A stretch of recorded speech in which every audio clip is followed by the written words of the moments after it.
তোমাদের মধ্যে একদল আমার সামনে উপস্থিত করা হবে। এই মানুষগুলোকে আমি যখন দেখব, দেখার পর এদের দিকে আমি তাকাবো, আমি পানি পান করার জন্য রেডি হব। ওই মুহূর্তে আমি তাকায় দেখবো আমার সামনে থেকে তাদেরকে সরায় দেয়। আমি বলবো, আল্লাহ, আসহাবিয়ারা তো আমার উম্মত। আল্লাহ জবাব দিবে, না না, ফাইন্নাকা লা তাদরি মা আহদাসু বাদাকা, আপনি জানেন না আপনার পরে তারা দুনিয়াতে কত বেদাত আবিষ্কার করছে, আপনার জানা নাই। বেদাত আবিষ্কার করার কারণে আজকে তারা হাউজে কাউসারের পানি পাবে না। আল্লাহ নবী তখন বলবেন, সুহকান সুহকান লিমান গায়্যারা দীনি, সুহকান সুহকান লিমান বাদদালা দীনি। নবী বলবেন, দূর হও, দূর হও, আমার সামনে থেকে সরো, সরো। আমার দিন তুমি পরিবর্তন করেছো, আমার সামনে আমি তোমাকে দেখতে চাই না। আওয়াজ দিয়ে বলেন নাউজুবিল্লাহ। বেদাতি করেন না, শেষ হয়ে যাবেন কিন্তু। এবার আমি আপনাদেরকে বলি, পড়েন আমার সাথে, আল্লাহুম্মা সাল্লি আলা মুহাম্মাদিন ওয়া আলা আলি মুহাম্মাদ কামা সাল্লাইতা আলা ইব্রাহিমা ওয়া আলা আলি ইব্রাহিম ইন্নাকা হামিদুম মাজিদ। এটা পারেন না সবাই? এটা কই পড়ি আমরা নামাজে?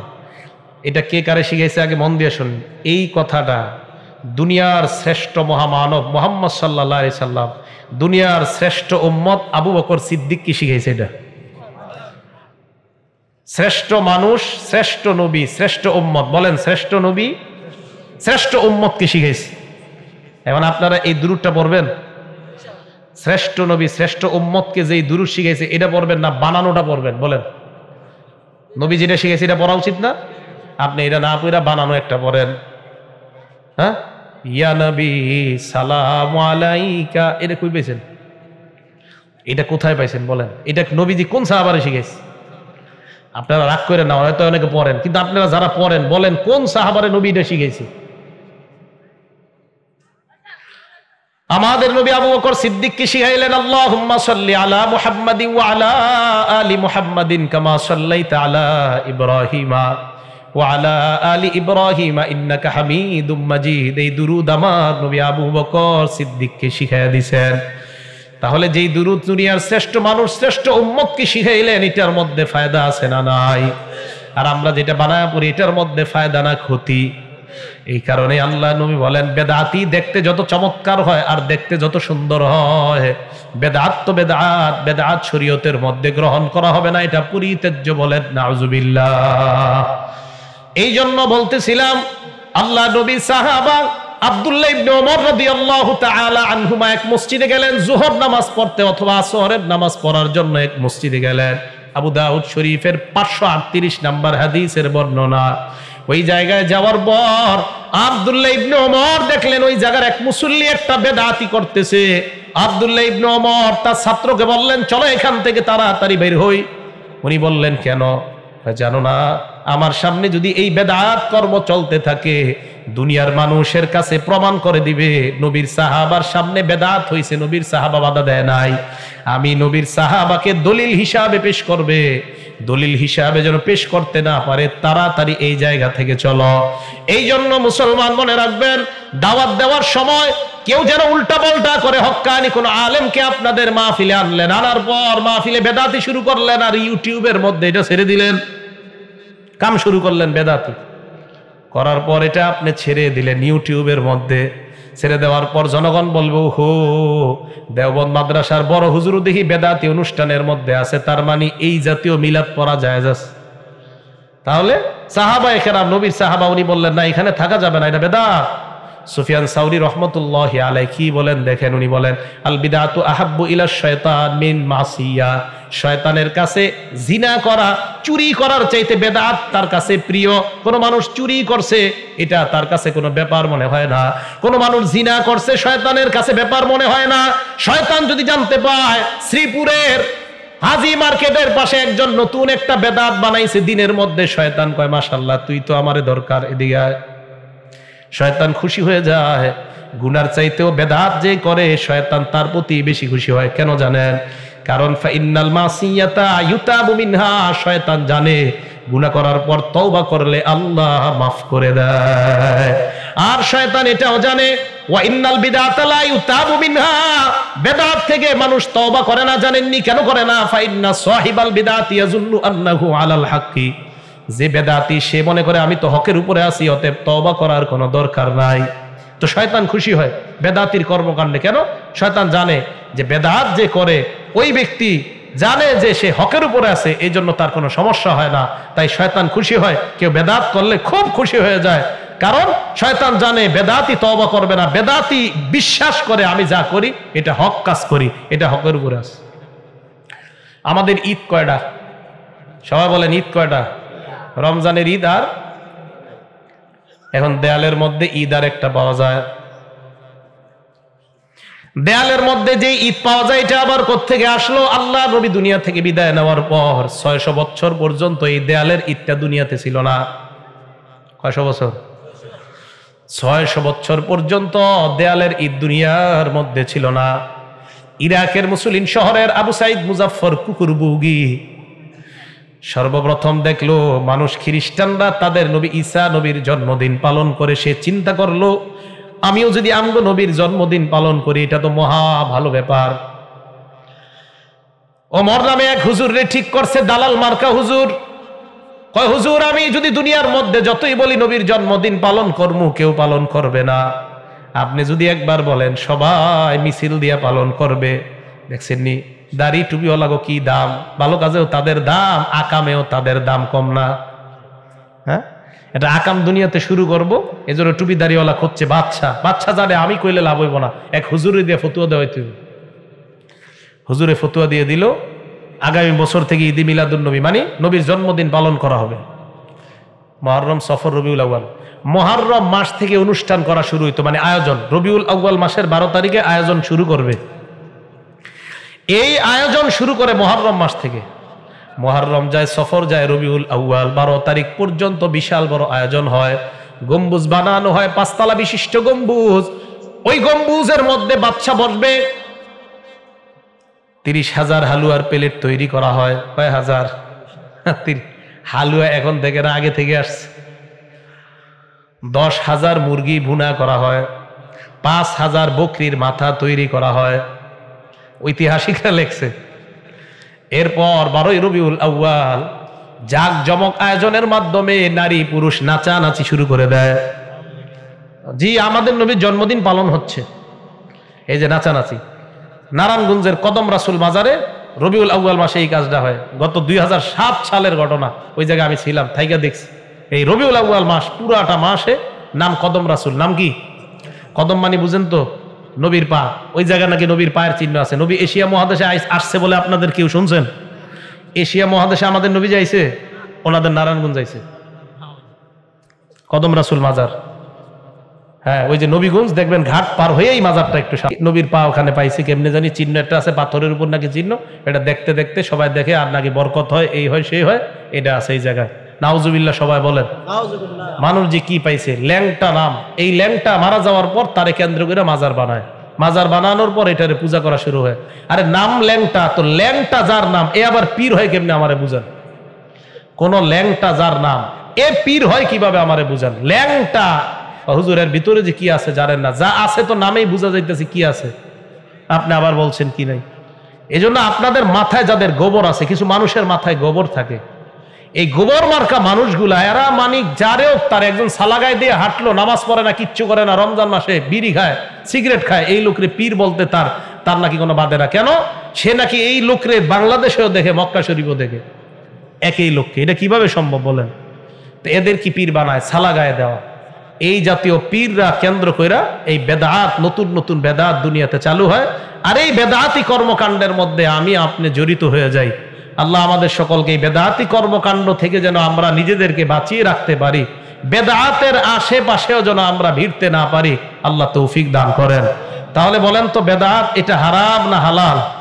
হারাম। বেদাতি কর্মকাণ্ড কি করা যাবে? বেদাতি কর্মকাণ্ড করা যাবে না। আল্লাহ আর তার নবী আমাদেরকে যা দিয়েছেন এইগুলা গ্রহণ করা, যা থেকে নিষেধ করেছেন বর্জন করা, এটার মধ্যে নতুন কিছু প্রবেশ করানো, এটাকে বলা হয় বেদাত। এটার মধ্যে নতুন কিছু অন্তর্ভুক্তি করা, এটাকে বলা হয় বেদাত। খুব মন দিয়ে শুনবো। রসুল করিম সাল্লাল্লাহু আলাইহি ওয়াসাল্লাম আবু দাউদ শরীফের 4259 নম্বর হাদিসের মধ্যে ইরশাদ হয়, নবীজি বলেন, ক্বালা রাসূলুল্লাহ সাল্লাল্লাহু আলাইহি ওয়াসাল্লাম, আল্লাহ নবী বলেন, ইন্না বাইনা ইয়াদাইস সাআতি ফিতানান কাকিতাইল লাইলিল মুজলিম, কিয়ামতের আগে অন্ধকার রাত্রির টুকরার মতো একের পর এক ফিতনা আসতে থাকবে, একের পর এক ফিতনা আসতেই থাকবে। কিয়ামতের আগে ফিতনা কখনো থামবে না। নবী বলেন, ইউসবিহু মুমিনান ওয়া ইউমসি কাফিরা, মানুষ সকালবেলা ইমানদার থাকবে, বিকালবেলা বেঈমান হয়ে যাবে। বিকালবেলা মানুষ ইমানদার থাকবে, সকালবেলা বেঈমান হয়ে যাবে।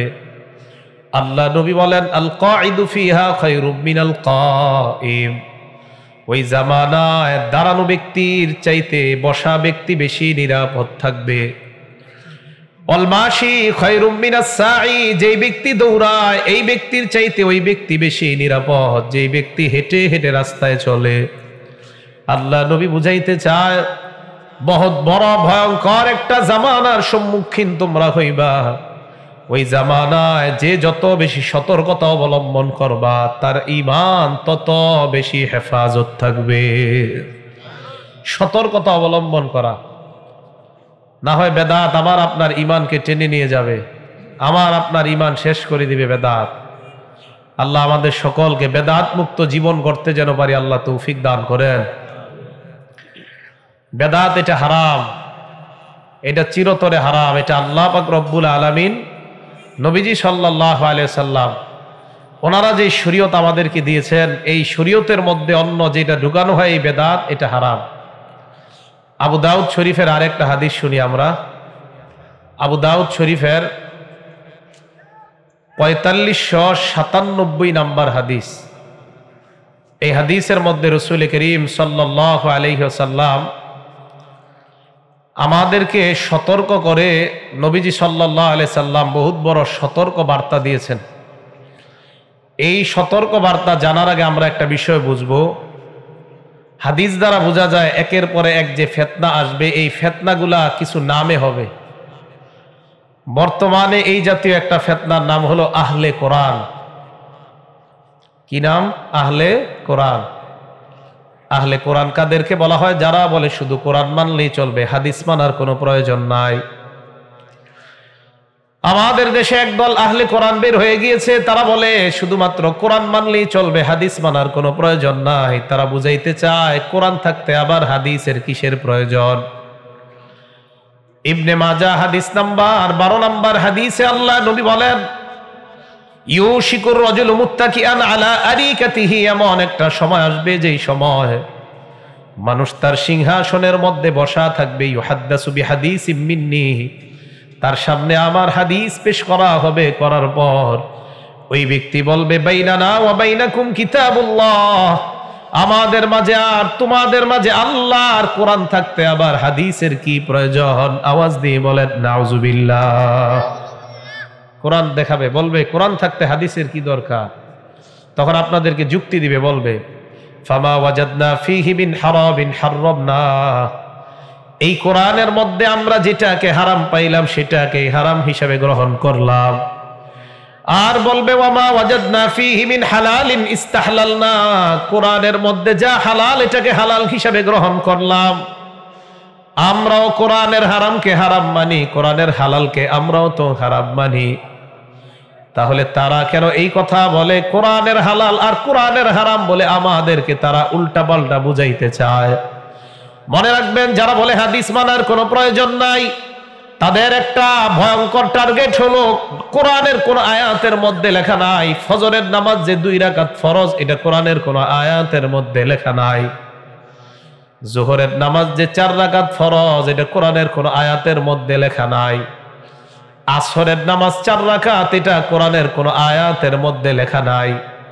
মাগরিবের নামাজ 3 রাকাত, এটা কোরআনের কোন আয়াতের মধ্যে লেখা নাই। এশার নামাজ 4 রাকাত, এটা কোরআনের কোন আয়াতের মধ্যে লেখা নাই। যেহেতু কোরআনের মধ্যে নাই, সেহেতু এই মানুষগুলো আপনাদেরকে বলবে কোরআন থাকতে আবার হাদিসের কি প্রয়োজন? এক পর্যায়ে তারা বলবে কোরআনে যেহেতু নামাজের কথা 4 রাকাত আর 3 রাকাত 2 রাকাতের কথা লেখা নাই, অতএব নামাজ না পড়লেও চলবে। আওয়াজ দিয়ে বলেন নাউজুবিল্লাহ। এই নাম আহলে কোরআন, শুধু কোরআন মানবে। ওনারা বলে হাদিস মানার কোনো প্রয়োজন নাই।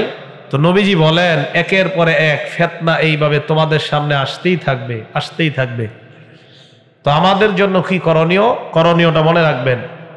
প্রথম করণীয়, এই কোরআনের মধ্যে যা হালাল তা কিয়ামত পর্যন্ত হালাল, কোরআনের মধ্যে যা হারাম তাও কিয়ামত পর্যন্ত হারাম। বুখারী শরীফের 5267 নম্বর হাদিসের বর্ণনা, আম্মা জান আয়েশা সিদ্দিকা রাদিয়াল্লাহু তাআলা আনহার বর্ণনা। আম্মা জান আয়েশা বলেন আন্নান নবী সাল্লাল্লাহু আলাইহি ওয়াসাল্লাম কানা ইয়ামকুসু ইনদা যায়নাব ইবনাতি জাহাশ রাদিয়াল্লাহু তাআলা আনহা। আল্লাহর নবী তার বিবি যায়নবের কাছে দীর্ঘ সময় থাকতেন। ওয়াশরাবু ইনদাহা আসালা, যায়নবের কাছে আল্লাহ নবী মধু পান করতেন, মধু পান করতেন। বলেন তো মধু এটা হালাল না হারাম? মধু হালাল না হারাম? হালাল। তো নবীজি যায়নবের কাছে মধু পান করতেন।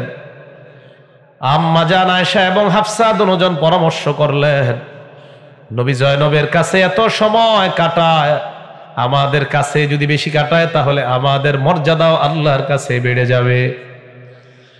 নবীর এই দুই বিবি মিলে পরামর্শ করলেন। কি পরামর্শ? নবীরে এমন একটা কথা বলা দরকার যেই কথা বলার পর নবীজি যেন যায়নবের কাছে আর না যায়, বেশি না যায়। আম্মা জান আয়েশা বলেন তাওয়াসাইতু আনা ওয়া হাফসা, আমি এবং হাফসা পরামর্শ করলাম, আমরা দুইজন পরামর্শ করলাম, আন্না আইয়াতানা দাখালা আলাইহান নবী সাল্লাল্লাহু আলাইহি ওয়াসাল্লাম, আমার কাছে অথবা তোমার কাছে, এই দুইজনের যার কাছে আল্লাহর নবী আগে আসবে, আমার কাছে যদি নবী আগে আসে আমি বলবো, তোমার কাছে আগে আসলে তুমি বলবা ফালতাকুল ইন্নী আজিদু মিনকা রিহা মাগাফির আকালতাল মাগাফির। নবী আমার কাছে আসলে আমি বলবো হুজুর আপনার মুখ থেকে মাগাফিরের গন্ধ পাই। তোমার কাছে আগে আসলে তুমিও বলবা আপনার মুখ থেকে মাগাফিরের গন্ধ পাই। মাগাফির হলো আরবের একটা দুর্গন্ধযুক্ত খাদ্য। আল্লাহর নবী কি যদি আমরা দুর্গন্ধের কথা বলি, আল্লাহর নবী আর যায়নবের কাছে বেশি সময় কাটাইবে না। আম্মা জান আয়েশা আর হাফসা এই পরামর্শ করার পর আল্লাহর নবী যায়নবের কাছ থেকে বের হওয়ার পর সর্বপ্রথম হযরতে হাফসা রাদিয়াল্লাহু তাআলা আনহার সামনে যায়। যাওয়ার পর আম্মা জান হাফসা রাদিয়াল্লাহু তাআলা আনহা বলে, ইয়া রাসূলুল্লাহ ইন্নী আজিদু মিনকা রিহা মাগাফির আকালতাল মাগাফির, আপনার মুখ থেকে মাগাফিরের গন্ধ পাই, আপনি কি মাগাফির খেয়েছেন কিনা? নবীজি কয় কি কও, মাগাফির খাবো মানে? কয় হ্যাঁ, আপনার মুখ থেকে মাগাফিরের গন্ধ আসে। নবী জবাব দেয় লা ওয়ালাকিন শারিবতু আসালা, আমি মাগাফির খাই নাই, আমি মধু পান করেছিলাম। কয় না, আপনার মুখ থেকে মাগাফিরের গন্ধ আসে। এই কথা বলার পর নবীজি চিন্তা করলেন সর্বনাশ, মাগাফিরের গন্ধ যদি আমার মুখ থেকে আসে তাহলে তো আমার কাছে আর জিবরাইল আসবে না, কারণ ফেরেশতারা দুর্গন্ধ শুনলে আর আসে না। নবীজি ওই মুহূর্তে হাফসা রাদিয়াল্লাহু তাআলা আনহাকে বললেন, হাফসা হালাফতু আল্লা আউদা, এই মুহূর্তে শপথ করলাম আমি আজকের পর আর মধু পান করব না। মধু হালাল না হারাম? হালাল। মধু হালাল না হারাম? হালাল। তো নবীজি বললেন আমি আজকের পরে আর মধু পান করব না। সাথে সাথে আল্লাহ নবী বললেন, হাফসা ওয়ালা তুখবিরি বিযালিকা আহাদা, এই কথাটা তুমি কাউকে বলবা না। আল্লাহ পাক রব্বুল আলামিন সূরা তাহরীমের 1 নম্বর আয়াত আল্লাহ নাজিল করে দেয়, ইয়া আইয়ুহান নাবিয়্যু লিমা তুহাররিমু মা আহাল্লাল্লাহু লাক, হে নবী আপনি কেন নিজের জন্য এমন জিনিস হারাম করেন যা আল্লাহ আপনার জন্য হালাল করেছে। মধু আমি আপনার জন্য হালাল করলাম, কিয়ামত পর্যন্ত মধু হালাল এটা হারাম করার অধিকার দুনিয়ার কারো নাই, এমনকি আপনি নবী পর্যন্ত এই হালাল হারাম করার ক্ষমতা নাই। এখন যদি দুনিয়ার কেউ কয় কোরআনের 2-1টা আয়াত কিছু বিধান পরিবর্তন হওয়া দরকার, তাহলে বুঝতে হবে এটা যদি কোনো মুসলমানের কথা হয়, এই মুসলমানটা মুসলমান না, এটা হলো লেবাসদারি মুনাফিক মার্কা শয়তান। যদি বলে কোরআনের 2-1টা বিধান পরিবর্তন করা দরকার, এটা অন্যায়, কারণ আল্লাহ পাক রব্বুল আলামিন এটা তার বিধান। হালাল হারাম করার অধিকার কারো নাই, এটা আল্লাহ কাউকে দেয় নাই। এখন এই যে বেদাত, এটা হারাম, এই হারাম এটাকে যদি কেউ দিনের মধ্যে ঢুকায় বলে এটা হালাল, এটা হবে না। হারাম হারাম, এটা কিয়ামত পর্যন্ত হারাম। আল্লাহ আমাদের সকলকে হারাম যত জিনিস আছে এইগুলা থেকে বেঁচে থাকার তৌফিক দান করেন। তো হাফসা রাদিয়াল্লাহু তাআলা আনহা, নবীজি যখন বলছে হাফসা আমি যে মধুপান করবো না, তুমি এই কথাটা আর কাউরে কইও না। হাফসা রাদিয়াল্লাহু তাআলা আনহা গিয়া আয়েশা সিদ্দিকা রাদিয়াল্লাহু তাআলা আনহারে বলে দিস, নবীজি বলছে কাউরে কইও না। আল্লাহ পাক রব্বুল আলামিন পবিত্র কোরআনে বলেন, ওয়া ইয আসাররান নাবিয়্যু ইলা বাদি আজওয়াজিহি হাদিসা। আল্লাহ নবী যখন তার কোন এক বিবিকে চুপে চুপে একটা কথা বলার পর বললেন এই কথাটা তুমি কাউকে বলবা না। ফালাম্মা নাব্বাআত বিহি, তার বিবি এই কথাটা আরেকজনকে বলে দিস। ওয়া আযহারাহুল্লাহু আলাইহি আররাফা বা'দাহু ওয়া আ'রাদা আন বা'দ। এই বিষয়টা আবার আমাদের নবীকে আল্লাহ কোরআনের মাধ্যমে জানায়া দেয়। নবীজি হাফসার কাছে গিয়ে বললেন, হাফসা আমি না তোমাকে বললাম আমি যে মধুপান করব না, তুমি আর এই কথাটা কাউকে বলবা না। হাফসা কয় আপনি কিভাবে জানলেন আমি যে এই কথাটা অন্য কাউকে বলে দিয়েছি? মান আম্বাআকা হাযা, এই ব্যাপারকে আপনাকে কে সংবাদ দিল ইয়া রাসূলুল্লাহ? আল্লাহ নবী জবাব দেয়, নাব্বাআনিয়াল আলিমুল খাবীর, আল্লাহ আমাকে এই বিষয় জানায়া দিয়েছেন। তুমি কাউরে গিয়া বলে দিলা, আমি না তোমাকে বললাম এটা কাউরে বইলো না, তুমি গিয়া আরেক বিবিরে বলে দিছে। তো আল্লাহ বলেন এই বিবির কথাটাও জানায় দিছে, আরেকজনকে যে বলছে এটাও জানায় দিছে। আর মধু যে হালাল, এই হালালকে যে হারাম করার অধিকার কারো নাই, এই কথাটাও আল্লাহ পাক রব্বুল আলামিন আমাদের নবীজিকে বলে দিলেন যে হালাল, এটা হারাম করার অধিকার কিয়ামত পর্যন্ত কারো নাই। আল্লাহ আমাদের সকলকে আল্লাহর যত হারাম আছে এইগুলার যেন হারাম জানতে পারি, আল্লাহর হালালগুলোকে যেন আমরা হালাল জানতে পারি, আল্লাহ তৌফিক দান করেন। তাহলে এবার বলেন আমার সাথে, বেদাত এটা হারাম না হালাল? বেদাত দিনের মধ্যে আল্লাহ আর আল্লাহ রসুল যা দিনের মধ্যে রেখে যায় নাই এরকম কিছু ঢুকানো, এটা কি হালাল না হারাম? হারাম। বুঝে আসছে সকলের? নাসিরউদ্দিন আলবানী রহমতুল্লাহ আলাইহির একটা কিতাব সিলসিলাতুস সহিহা, হাদিস নাম্বার 2256 নাম্বার হাদিস। আর আবি দারদা রাদিয়াল্লাহু তাআলা আনহু قال قال رسول الله صلى الله عليه وسلم, আল্লাহ নবী বলেন, মা আহাল্লাল্লাহু ফি কিতাবিহি ফাহুয়া হালাল, আল্লাহ এই কোরআনের মধ্যে যা হালাল করেছেন তা হালাল। ওয়া মা হাররামা ফিহি ফাহুয়া হারাম, আল্লাহ কোরআনের মধ্যে যা হারাম করেছেন তা হারাম। তাহলে হালাল করলেন আল্লাহ, হারাম করলেন আল্লাহ। আমাদের নবী যা হালাল করলেন আমাদের নবীও যা হারাম করলেন। এই হালাল হারামের মাঝে নতুন কোনো কিছু যদি কেউ প্রবেশ করায়া দেয়, এটার নাম হয়ে যায় বেদআত। আর বেদআত পালন করা যাবে না, বেদআত গর্হিত অপরাধ। বেদআত থেকে যেন আমরা দূরে থাকতে পারি, আল্লাহ তৌফিক দান করেন, বলেন আমিন। বুখারী শরীফের বর্ণনা 5058 নাম্বার হাদিসে আল্লাহ নবী বলেন, সাহাবাদের দল, ইয়াখরুজু ফীকুম কওমুন, তোমাদের মাঝে এমন এক সম্প্রদায় বের হবে যেই সম্প্রদায়ের রোজা আর নামাজ আর তাদের আমল দেখলে তোমাদের কাছে মনে হবে তাহকিরুনা সালাতাকুম মা সালাতিহিম ওয়া সিয়ামাকুম মা সিয়ামিহিম ওয়া আমালাকুম মা আমালিহিম।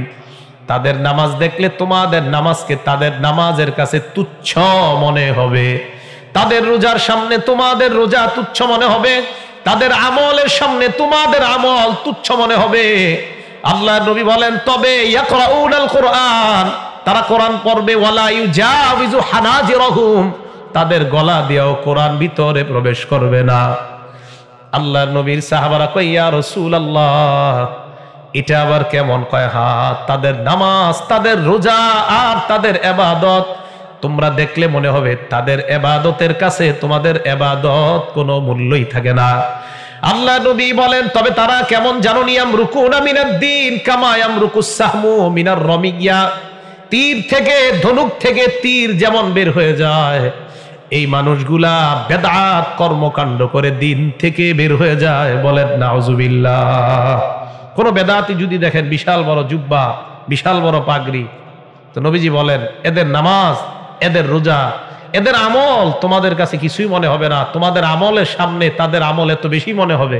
তো নবীজি বলেন তারা দিন থেকে এমন ভাবে বের হয়ে যাবে যেমন একটা তীর ধনুক থেকে বের হয়ে যায়, তারা দিন থেকে এমন ভাবে বের হয়ে যাবে। এরপর নবীজি বলেন ওয়াইন্নাহু সায়াখরুজু মিন উম্মতি আকওয়াম, আমার উম্মতের মধ্যে একদল মানুষ এমন বের হবে তাজারা বিহিম তিলকাল আহওয়া, তারা বেদাতের মধ্যে এমন ভাবে জড়িত হবে, বেদাত তাদের জীবনে এমন ভাবে ঢুকে যাবে কামা ইয়াতাজাওয়ারুল কালবুলি সাহিবিহি, কুকুর কাউকে কামড় দিলে যেমন ঘেউ ঘেউ করে, কুকুর কাউকে কামড় দিলে যেমন জলাতঙ্ক রোগ হয়ে যায়, বেদাত কারো মধ্যে ঢুকলে তার শরীরও কুত্তার রোগের মতো রোগ হয়ে যায়।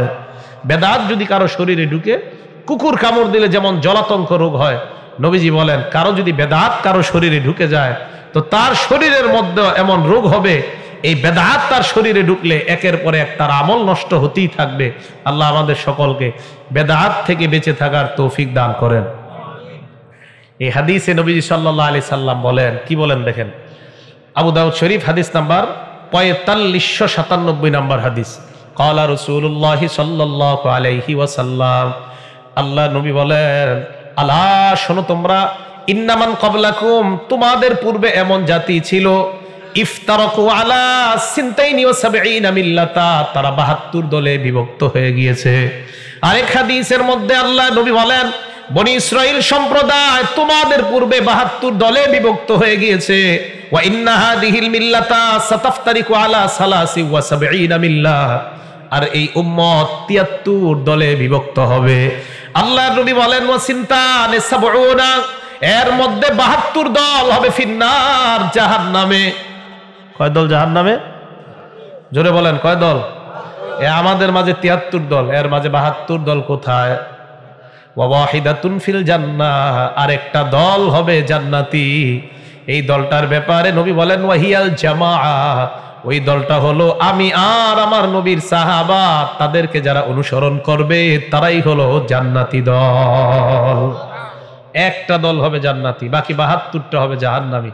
আল্লাহ আমাদেরকে হেফাজত করেন, আল্লাহ আমাদের সকলকে হেফাজত করেন। তিরমিজি শরীফের একটা হাদিস শোনেন, হাদিস নাম্বার 3058 নাম্বার হাদিস, ক্বালা রাসূলুল্লাহ সাল্লাল্লাহু আলাইহি ওয়াসাল্লাম, আল্লাহর নবী বলেন এমন একটা জামানা আসবে সাহাবারা তোমরা শোনো, যেই জামানায় আল্লাহর নবী বলেন তা'মুরুনা বিল মারুফ ওয়া তানহাউনা আনিল মুনকার, অথবা বলছে ইতামিরু বিল মারুফ, তোমরা নেক কাজের আদেশ করতেই থাকবা, আদেশ করতেই থাকবা। দুইটা কথা শিখাবো, আমার সাথে বলবেন। ওয়া তানহাউ আনিল মুনকার, নেক কাজের আদেশ, অসৎ কাজের নিষেধ। নেক কাজের আদেশ বলেন করতেই থাকবো আমরা, নবীজি বলেছেন তোমরা এটা করতেই থাকবা, নেক কাজের আদেশ, অসৎ কাজের নিষেধ তোমরা করতেই থাকবা। কি ফায়দা? লা ইয়াদুররুকুম মান দাল্লা ইযা ইহতাদাইতুম, তোমরা যদি এটা করতে করতে হেদায়েত পেয়ে যাও, কোন পথভ্রষ্ট তোমাদের কোনো ক্ষতি করতে পারবে না। আল্লাহ নবী বলেন তোমরা নেক কাজের আদেশ করতেই থাকবা, অসৎ কাজের নিষেধ করতে করতে এক পর্যায়ে এমন একটা অবস্থা হবে, হাত্তা ইযা রাআইতা শুহহান মুতাআ, দেখবা মানুষ কৃপণতাকে মানুষ পূজা করা শুরু করবে। কৃপণতা পূজা করবে, রাখবে খালি না না দিমু না দিমু না দিমু না, রাখবে। মানুষ কৃপণতাকে পূজা করা শুরু করবে। শুহহান মুতাআ ওয়া হাওয়াত মুত্তাবা, মানুষ নফসের পূজা করবে। নফসের পূজা করা দ্বারা কি উদ্দেশ্য? নফসের পূজা করা দ্বারা উদ্দেশ্য হলো যা মন চায় তা করতে থাকবে, যা মন চায় তা করবে। মোবাইল দেখে দেখে অনেক বিদ্যা শিখবে, শিখার পর মসজিদের ইমামের গিয়ে ভুল ধরবে। বেড়া 16 বছর পড়াশোনা করে মসজিদের ইমাম হয়েছে, আপনি মোবাইল সকালে একটা দেখে গিয়ে বলতেছেন হুজুর আপনার নামাজে ভুল আছে, পণ্ডিত হয়ে যাবে। হাওয়ান মুত্তাবা, সব নফসের পূজা করবে, হাওয়ান মুত্তা মন চায় তা করবে। এ হলো 2 নাম্বার। যখন দেখবা মানুষ কৃপণতার পূজা করে, হাওয়ান মুত্তাবা নফসের পূজা করে। 3 নাম্বার ওয়া দুনিয়া মুআসসারাতা, মানুষ যখন দেখবা দুনিয়াকে প্রাধান্য দিয়ে দেয়। 4 নাম্বার মানুষ যখন দেখবা প্রত্যেকে নিজে নিজে পণ্ডিত দাবি করে বলবে আমারটাই সঠিক, আমি সঠিক। আল্লাহ নবী বলেন ওই অবস্থায় আলাইকা বিখাসাতি নাফসিকা, আপনারা খালি কোন হুজুর কই যামু, আল্লাহ নবী কয় ওই সময় নিজের ঈমান নিয়ে চিন্তা করো। ওই অবস্থায় তুমি তোমার নিজের ঈমান নিয়ে চিন্তা করবা, খুব বেশি চিন্তা করবা। এই কথা বলার পর আল্লাহ নবী বলেন ওই জামানায় কোন মানুষ যদি দ্বীনের উপর অটল থাকে আর ধৈর্য ধারণ করে, আল্লাহ নবী বলেন মিসলুল কবজি আলাল জামরি, তার হাতের মধ্যে আগুন রাখা যতটা কষ্ট, দ্বীনের উপর থাকা তার চাইতে বেশি কষ্টকর হয়ে যাবে। আল্লাহ নবী বলেন লিল আমিলি ফিহা, ওই জামানায় মানে এই জামানার মধ্যে যদি কেউ আমল করতে পারে, এত ফিতনার মাঝে থেকেও যদি কেউ সঠিক আমল নেক আমল করতে পারে, মিসলু আজরি খামসিনা রাজুলা, আল্লাহ নবী কয় সাহাবারা তোমরা 50 জন আমল করলে যেই সওয়াব, ওই জামানায় আমার এক উম্মতের আমল নামায় 50 জনের সওয়াব আল্লাহ দিয়ে দিবেন। এই ফিতনার জামানায় যদি ভালো আমল করেন 50 জনের প্রতিদানের সওয়াব আল্লাহ আপনাকে দান করবেন। কথা কি বুঝে আসছে সবার? এখন আপনি এই জামানায় প্রচুর বেদাতের সম্মুখীন হবেন, এই বেদাতের মাঝে যদি থেকে আপনি আমল করতে পারেন তা আল্লাহ আপনাকে 50 জনের নেক আমল করার সওয়াব দান করবেন। আল্লাহ আমাদের সকলকে বেদাত মুক্ত জীবন গড়ার তৌফিক দান করেন। এখন প্রশ্ন হইল হুজুর তাহলে হক কোনটা? আল্লাহ বলেন সূরা মাইদা আয়াত নাম্বার 3, আল-ইয়াউমা আকমালতু লাকুম দীনাকুম। আল্লাহ নবীর মাধ্যমে আল্লাহ আমাদেরকে জানায় দেয়, নবী আপনি ঘোষণা করেন আল-ইয়াউমা আকমালতু লাকুম দীনাকুম। সাহাবাদেরকে প্রশ্ন করলেন আমি কি আমার দায়িত্ব পালন করলাম? সাহাবারা কয় হ্যাঁ আপনি আপনার দায়িত্ব পালন করেছেন। এই কথাগুলা বলার পর আল্লাহ পাক রব্বুল আলামিন আয়াত নাজিল করলেন আল-ইয়াউমা আকমালতু লাকুম দীনাকুম, আজকে আমি তোমাদেরকে তোমাদের দ্বীন পরিপূর্ণ করে দিলাম। সূরা আনআমের 153 নম্বর আয়াতে আল্লাহ বলেন নবী আপনি বলেন ওয়া আন্না হাযা সিরাতি মুস্তাকিমান ফাত্তাবিউ, আপনি বলেন এটা আমার রাস্তা, ফাত্তাবিউ এটার তোমরা অনুসরণ করো, ওয়ালা তাত্তাবিউস সুবুলা অনেকগুলা রাস্তার অনুসরণ করবা না। কি করবা না? অনেকগুলা, আমার রাস্তার অনুসরণ করো। যদি অনেকগুলার অনুসরণ করো ফাতাফাররাকু বিকুম আন সাবিলি, তাহলে হেদায়েতের রাস্তা থেকে ওই অনেক রাস্তা তোমারে সরায়া দিবে। আল্লাহ কয় রশি ধরো একটা, আপনারা ধরেন 8টা। হ্যাঁ আল্লাহ কয়টা ধরতে কয়? আপনারা 8টা 9টা 10টা ধরেন কেন? আল্লাহ বলে একটা ধরো, আপনারা না মিছিল দিয়ে 8টা ধরেন। আরে আজীব ব্যাপার, একটা ধরেন। বেশি ধরলে ঝামেলা কি? ফাতাফাররাকু বিকুম আন সাবিলি, হেদায়েত থেকে তোমাদেরকে বেশি রাস্তা সরায়া দিবে। আল্লাহ আমাদেরকে হেদায়েত দান করেন, আল্লাহ আমাদেরকে বেদাত থেকে বেঁচে থাকার তৌফিক দান করেন। এখন হলো এই হক দলটা কোনটা, কিভাবে বুঝবো আমরা হকের উপরে আছি? তিরমিজি শরীফের 2641 নম্বর হাদিসে নবীজি মূলনীতি বলে দিয়েছেন। সাহাবারা ভয়ঙ্কর কিছু কথা জানার পর আল্লাহ নবীকে প্রশ্ন করলেন ইয়া রাসূলুল্লাহ কারা হক দল, আমরা কিভাবে বুঝবো হেদায়েত প্রাপ্ত নাজাত প্রাপ্ত একটা দল? আপনি বললেন 73 দলের মধ্যে একটা হলো নাজাত প্রাপ্ত, এই নাজাত প্রাপ্ত দল কারা? নবী জবাব দিলেন মা আনা আলাইহি ওয়া আসহাবি, আমি আর আমার সাহাবাদের সুন্নত যারা আঁকড়ে ধরবে তারাই হবে নাজাত প্রাপ্ত, আর তারাই হলো জান্নাতি দল। তাহলে কি শুধু নবী না সাহাবা সহ?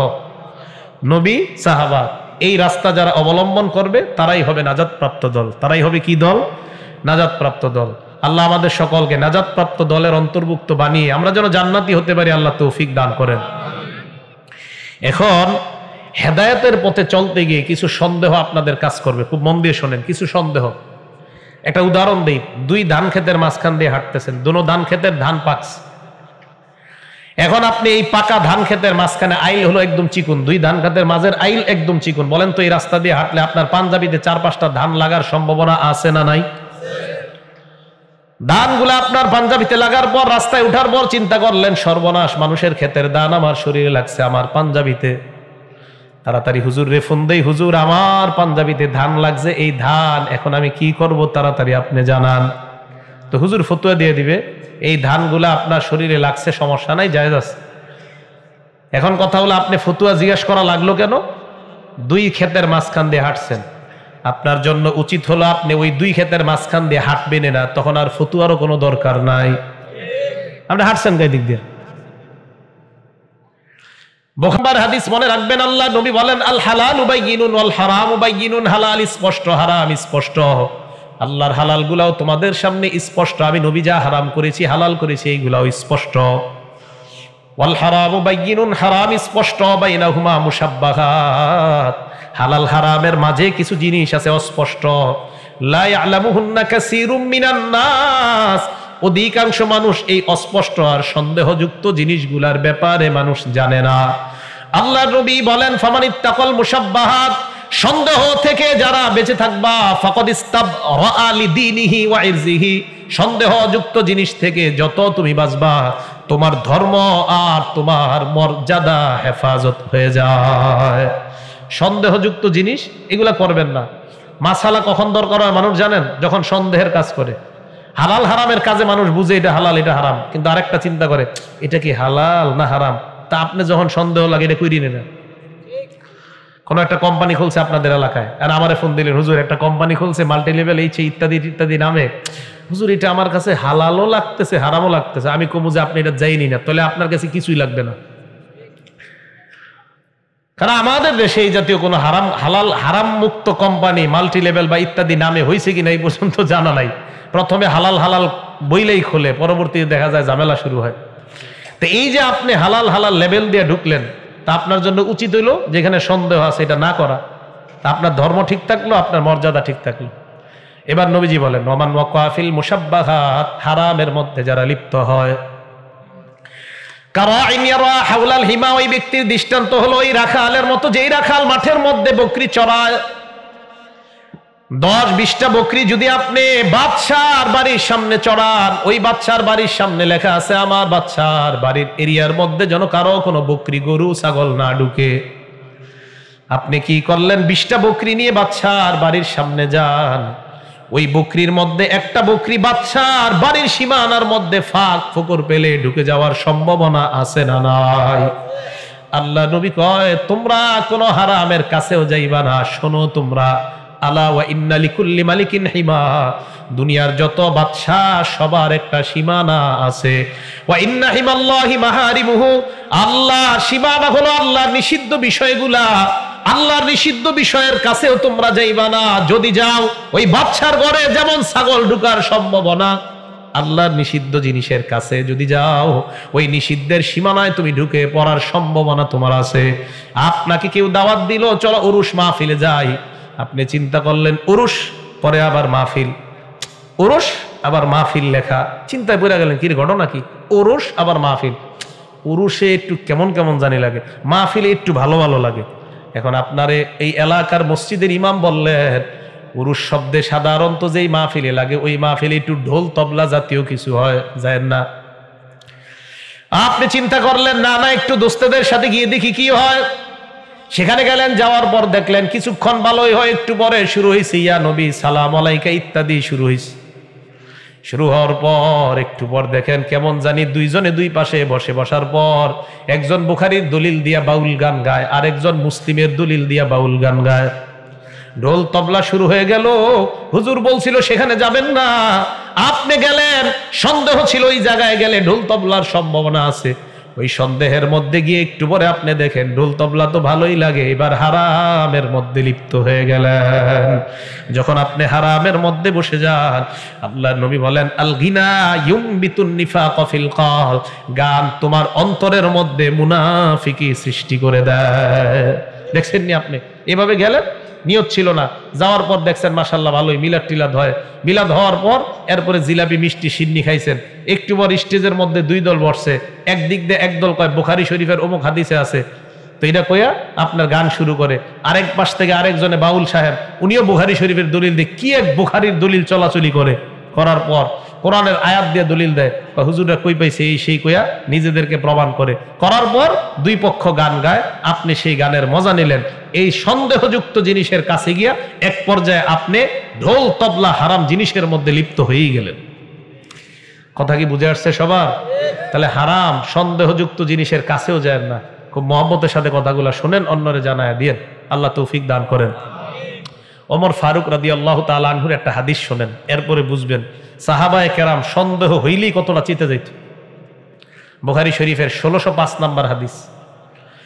হযরত ওমর ফারুক রাদিয়াল্লাহু তাআলা আন কাবা শরীফের সামনে যখন তওয়াফ করে হজরে আসওয়াদের মধ্যে যখন হযরত ওমর চুমা দিলেন, পাথরের মধ্যে চুমা দেওয়ার পর হযরত ওমর পাথরকে লক্ষ্য করে বললেন, পাথর তুমি কিন্তু এমন কেউ না যে তোমারে আমি চুমা দিলাম বলে তোমার খুব দাম বাইরে গেছে, বিষয়টা এমন না। পাথর রে কয়, পাথর তুমি শোনো, লা তাদুররু ওয়ালা তানফাউ, তুমি ক্ষতি করতেও পারো না, উপকার করতে পারো না। পাথর উপকার করতে পারে, ক্ষতি করতে পারে?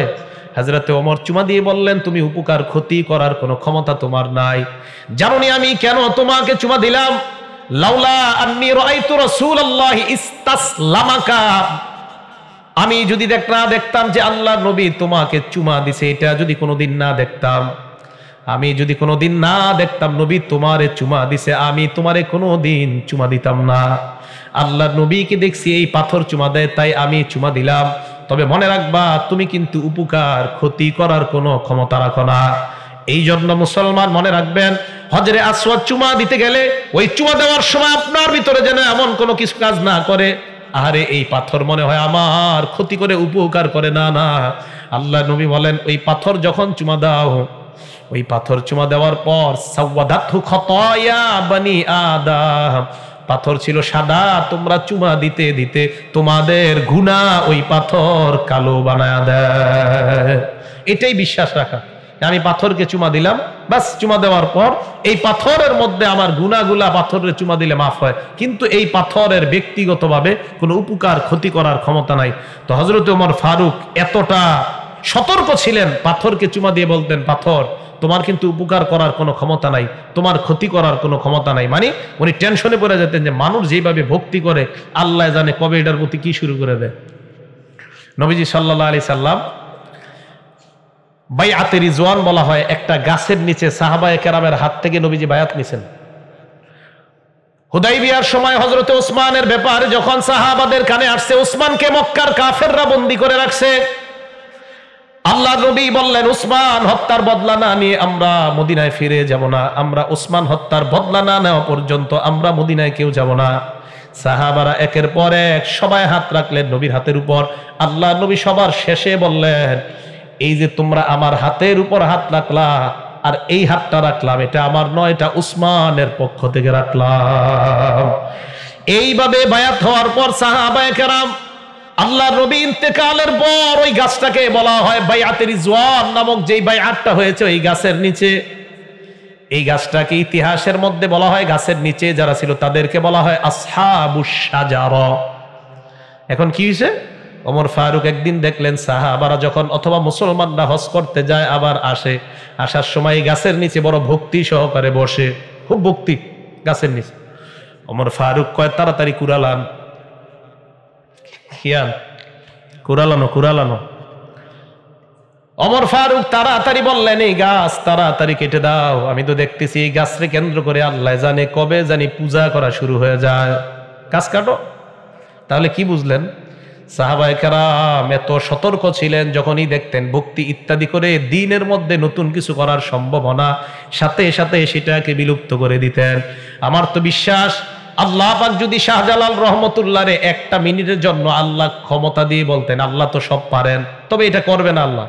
যদি আল্লাহ বলতেন, শাহজালাল 5টা মিনিটের জন্য সিলেট দরগাটা একটু দেখো, আবার শাহজালাল রহমতুল্লাহ বৃহস্পতিবারের রাত, যেদিন নাকি উল্টা পাল্টা নাচানাচি জমে যায়, ওই রাতে যদি আল্লাহ শাহজালাল রহমতুল্লাহকে বের করতেন, আর যদি উনি দেখতেন জুতা পিটা করে ওনার ভক্তদেরকে সবার আগে সেখান থেকে বের করতেন। কেন করতেন? বেটা, আমি ইয়ামান দেশ থেকে তোদের দেশে আসলাম এই বেদাত দূর করার জন্য, আর আমার কবর কেন্দ্র করে বেদাত শুরু করছে, উল্টা পাল্টা সব শুরু করে। তাহলে বেদাতকে কোনো প্রশ্রয় দেওয়া যাবে না, বেদাত করা যাবে না। আল্লাহ আমাদের সকলকে হেফাজত করেন। বেদাত কারে কয়? মন দিয়ে শোনেন। বেদাত বলা হয় ইবতিদাউ শাইইন আও সুনউহু, এমন কোন জিনিস আবিষ্কার করা যে জিনিসের আগের কোনো দৃষ্টান্ত ছিল না। মনে করেন এই মাইকটা সর্বপ্রথম যে বানায়, এটা একটা বেদাত, নতুন আবিষ্কার। এই লাইটটা সর্বপ্রথম যে আবিষ্কার করছে, আগে যদি না থাকে, এটাও হলো নব আবিষ্কৃত জিনিস, এটা বেদাত। তো এইগুলা নাজায়েজ না, যেহেতু এগুলা দ্বীনের কোনো অংশ না। এগুলা দ্বীনের কি না? বাতি নিভা গেলে কি নামাজ পড়া বাদ হয়ে যাবে? বাতি নিবা আর জ্বলার সাথে নামাজ পড়া আমাদের সম্পর্ক আছে? তাহলে এগুলা দিনের অংশ না, তাই এগুলা বেদাত বললেও এগুলা পরিত্যাজ্য বেদাত না, এগুলাকে পরিহার করতে হবে এমন না। শরীয় অর্থ কি বেদাতের? আত-তা'আব্বুদু লিল্লাহ মা লাম ইয়াশরাহুল্লাহ, আল্লাহর জন্য এমন ইবাদত করা যে ইবাদত আল্লাহ বানায় নাই, আল্লাহর জন্য এমন ইবাদত করা যে ইবাদত আল্লাহ করতে বলে নাই, এমন ইবাদত করার নাম হলো বেদাত। বলেন তো রোজা রাখা এটা ভালো কাজ না খারাপ কাজ? সবাই বলেন। ঈদের দিন রোজা রাখা হালাল না হারাম? আপনি খুব পিসাব মানুষ, ঈদের দিন রোজা রাখবেন হবে? তাহলে যেটা যেইভাবে এটা করতে হবে, উল্টা পাল্টা করবেন তো এটার নাম হয়ে যাবে বেদাত। এখন বেদাতের একটা মূলনীতি আমরা সারা জীবন মনে রাখবো। বুখারী শরীফের 2627 নম্বর হাদিস, এই হাদিসটা সারা জীবন মনে রাখবো। এটা হলো বেদাতের মূলনীতি। ক্বালা রাসূলুল্লাহ সাল্লাল্লাহু আলাইহি ওয়াসাল্লাম মান আহদাসা ফি আমরিনা হাযা মা লাইসা ফীহি ফাহুয়া রাদ্দুন, এই শরীয়তের মধ্যে, এই দিনের মধ্যে কোন মানুষ যদি এমন নতুন কিছু বানায় যে জিনিসগুলা আমার শরীয়তের মধ্যে নাই, এই দিনের মধ্যে নাই, এমন জিনিস যদি দিনের মধ্যে, সবাই বলেন কিসের মধ্যে? শরীয়তের মধ্যে। বলেন কিসের মধ্যে? শরীয়তের মধ্যে ইবাদতের জাতীয় কোন জিনিস যদি নতুন করে কেউ বানায়, আল্লাহ নবী বলেন ফাহুয়া রাদ্দুন, এটা প্রত্যাখ্যাত, এটা প্রত্যাখ্যান করা হবে। এখন আপনাদের কাছে আমার প্রশ্ন, মাথার মধ্যে আপনারা লাগাইলেন বিশ্ব আশিক রাসূল, এই জিনিসটা লাগাইলেন, লাগানোর পর কোন এক দরগার সামনে বসে আপনি যোহর পড়েন নাই, আসর পড়েন নাই, যে কোনো একটা দরবারের সামনে বসে রয়েছেন। প্রশ্ন হইতে পারে কোথায়? আমি নিজ চোখে দেখছি একটা দরবার, বাংলাদেশের যে কোনো, ঢাকার এক জায়গায়। তো নিজ চোখে যেদিন দেখছি, ওই দিন আমার এক জায়গায় মাহফিল ছিল। আমি বলছি মাহফিলে পরে যাবো, আগে এইগুলা দেখবো। তো দেখছি যোহর পরে নাই, আসরও পরে নাই। জনাবরা বিশ্ব আশিক রাসূল কপালে লেখা সবার এভাবে, যোহর পরে নাই, আসর পরে নাই। বলতে পারেন হুজুর এত মানুষ আপনি কেমনে? আমি পুরা একদম, আমি জোহরের নামাজটা পড়ছি, জোহরের নামাজ পড়ার পর সাথে সাথে বারান্দায় আসছি, বারান্দায় এসে সুন্নত পড়ছি, সুন্নত পরে হ্যাঁ করে পাহারা দিতেছি। যারা নামাজ পড়ে কে আমি খালি এটা দেখবো। আর এক দুজন না, কিন্তু হাজার হাজার ভক্ত এই বিশ্ব আশিক রাসূল লেখা এরা কোথায় উপস্থিত হয় আপনারা পেপার পত্রিকা গবেষণা করলে পেয়ে যাবেন। তো এরকম লেখা লেখা বসে রয়েছে, জোহর যায়, আসর যায়, আর সবার কপাল ঘামায়, শরীর ঘামায়। আহারে বিশ্ব আশিক রাসূল সবাই। মাগরিবের আগে কোন এক হযরত আসে খানকায়, আসার পর মিলাদ দেয়, মিলাদ দেওয়ার পর দোয়া হয়। ওই দোয়াটা আবার সামনে যারা থাকে তারা তো দেখেই, এটা আবার লাইভের মাধ্যমে দেখানো হয়। দোয়াটা লাইভে, মানে ওই যে টিভির মতো বিশাল, সেখান থেকে আসে গানরা কান্নাকাটি করে। কান্নাকাটি করার পর এরপরে যা যা দেওয়া হয়, দেওয়ার পর সবাই চলে যায়। এখন যে জোহর পরে নাই, আসর পরে নাই, আবার নবীর প্রেম ভিতরে যারা দাবি করবে, স্পষ্ট আমাদের ঘোষণা, এরা আশিক রাসূল না, আশিক শয়তান, মুনাফিক মার্কা মুসলমান। এরা আশিক রাসূল কিভাবে? জোহর পরে না, এ নাকি নবীর প্রেম আছে ভিতরে, আসর পরে না, এর ভিতরে নাকি নবীর প্রেম। হ্যাঁ, মানে এটা অসম্ভব। কেমন ব্যাপার? How is it possible? কিভাবে সম্ভব? নামাজ পড়ে না, ভিতরে প্রেম, নবীর প্রেম, খুব প্রেম আছে। তো রাসূল করিম সাল্লাল্লাহু আলাইহি সাল্লাম বলে দিলেন, এই ধর্মের মধ্যে যারা নতুন কিছু বানাবে এটা প্রত্যাখ্যাত, এটা জায়েজ নাই, এটা হারাম। যত বড় পিসাবক, দাড়ি যদি এতটুকু হয় আর এরকম যদি নতুন কিছু দেখায়, এটা হালাল না হারাম? বেদাত, বেদাত পরিত্যাজ্য। আল্লাহ আমাদেরকে বেদাত থেকে পরিহার করার তৌফিক দান করেন। বেদাতের ব্যাপারে ভয়ঙ্কর কয়েকটা হাদিস শোনেন। রাসূল করিম সাল্লাল্লাহু আলাইহি সাল্লাম বেদাতের ব্যাপারে যে ভয়ঙ্কর কথা বলছে নবীজি সাল্লাল্লাহু আলাইহি সাল্লাম, আবু দাউদ শরীফের 4607 নম্বর হাদিসের বর্ণনা। ক্বালা রাসূলুল্লাহ সাল্লাল্লাহু আলাইহি ওয়াসাল্লাম, আল্লাহ নবী বলেন, আমার পরে তোমরা অনেক মতভেদ দেখবা, এই মতভেদ সেই মতভেদ দেখতেই থাকবা। ওই জামানায় আলাইকুম বিসুন্নতি, তোমরা আমার সুন্নাত আঁকড়ে ধরবা, ওয়া সুন্নাতিল খুলাফাইর রাশিদিন আল মাহদিয়িন, হেদায়েত প্রাপ্ত খুলাফায়ে রাশিদিনের সুন্নাত তোমরা আঁকড়ে ধরবা। এরপর আল্লাহ নবী বলেন, তামাসসাকু বিহা, মজবুত করে ধরবা, আদ্দু আলাইহা বিন নওয়াজিজ, মারির দাঁত দিয়ে সুন্নতগুলা তোমরা আঁকড়ে ধরবা, মারির দাঁত দিয়ে আঁকড়ে ধরবা, যেন ছুটতে না পারে, ভালোভাবে ধরবা, সুন্নত এমন ভাবে তোমরা ধরবা। অন্য হাদিসে আল্লাহ নবী বলেন, তারাকতু ফীকুম আমরাইন, আমি তোমাদের কাছে দুইটা জিনিস রেখে গেলাম, লান তাদিল্লু মা তামাসসাকতুম বিহিমা, এই দুইটা জিনিস যতদিন ধরে রাখবা তোমরা পথভ্রষ্ট হবা না। জোরে বলেন কয়টা? এক নাম্বার কিতাব আল্লাহ, আল্লাহর কোরআন। দুই নাম্বার সুন্নাত রাসূলি, রাসূলের সুন্নত। বলেন রাসূলের নাকি হাদিস? জবাব বলেন রাসূলের হাদিস না সুন্নত? হ্যাঁ, আবার বলতে হবে। বলেন তো দুইটা জিনিস কি কি? এক নাম্বার আল্লাহর, দুই নাম্বার রাসূলের সুন্নত। হাদিস না কিন্তু সুন্নত। যদি বলেন নবীর হাদিস, সব হাদিস পালন করতে পারবেন না। নবী বিয়ে করছে 9টা অথবা 11টা, আপনি 11টা বিয়ে করবেন নাকি? আরে করবেননি তো হাদিস কেমনে মানবেন? সুন্নত মানতে হবে। কি মানতে হবে? সুন্নত। সুন্নত হলো যেগুলো মানলে সওয়াব হবে। হাদিস হলো সব হাদিস। কিছু হাদিস আছে মানতে হবে, কিছু হাদিস শুধু শুনবেন, মানা যাবে না। এই জন্য সুন্নত বলবেন। সুন্নত মানে সব মানতে হবে, আর হাদিস মানে কিছু মানা যাবে কিছু মানা যাবে না। বিপদে পড়বেন। নবী সাল্লাল্লাহু আলাইহি ওয়াসাল্লাম ঘুমায় রয়েছে, আমার দিকে তাকান। ঘুম থেকে উঠছে, ওঠার পর সোজা মসজিদে গেছে, নামাজ পড়াইছে। নামাজ পড়ানোর পর সাহাবারা কয় হুজুর আপনি কি করলেন? নবীর বিবি কয় হুজুর আপনি কি করলেন? ঘুম থেকে উঠা নামাজ পড়াইলেন। বুখারী শরীফের বর্ণনা। আপনি ঘুম থেকে উঠা নামাজ পড়াইছেন। আপনাদের এই মা মসজিদের মধ্যে কালকে ইমাম সাহেব যদি ফজর নামাজটা উজু ছাড়া ঘুম থেকে উঠা পড়ায়, কি হ্যাঁ কি বলেন হবে? আমাদের নবীজি পড়াইলো উজু ছাড়া, তো উনি পড়াইলে সমস্যা কি? হ্যাঁ, এই জন্য পণ্ডিতিগিরি করে মোবাইল দেখে, এই হাদিস মোবাইলও আছে, এই হাদিসটা মোবাইলও আছে, তো হাদিস পড়েন। এটা কোথায়? জবাব দেন না একজন, দেখি মোবাইলওয়ালা হাদিসের কেউ থাকলে একজন জবাব দেন। মোবাইলে আছে এই হাদিস। নবীজি ওইটা ঘুম থেকে ওইটা ফজর পড়াইছে, তো আমগো হুজুর পড়াইলে সমস্যাটা কই? নবী পড়াইছে, উনি পড়াইছে, সমস্যা কি? সমস্যা আছে না নাই? আছে। নবী জবাব দিলেন, শোনো তোমরা, দুনিয়ার তোমাদের মাঝে আর আমাদের মাঝে একটা পার্থক্য আছে। আল্লাহ নবী বলেন আমার চোখ ঘুমায়, অন্তর ঘুমায় না।